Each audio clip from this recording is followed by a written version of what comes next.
I'm out looking around in the garden, and I'm just looking at some of our plants here. And elderberry. I have several different types of elderberry. I forgot exactly which one this is, but I covered them during the winter with this cloth. I guess it's a frost cloth. And because I really didn't want it to die back to the ground. I've had that experience before. So far this covering has really done well. As you see, all the plants still have its leaves. It lost a lot of leaves, but it still has a lot of new growth. Down here on the ground, you can see it's starting to sprout everywhere. All these are new elderberry shoots. So once you plant it, elderberry will continue to pop up from the ground.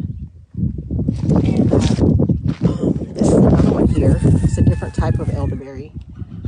This one lost most of its leaves, but you can see here it didn't die back down. It still has all its branches.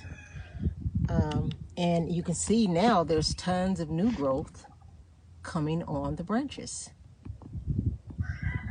And I see over here we have a new shoot. So yeah, the shoots start growing from the ground, and pretty soon this whole area, God will be full of elderberry shoots.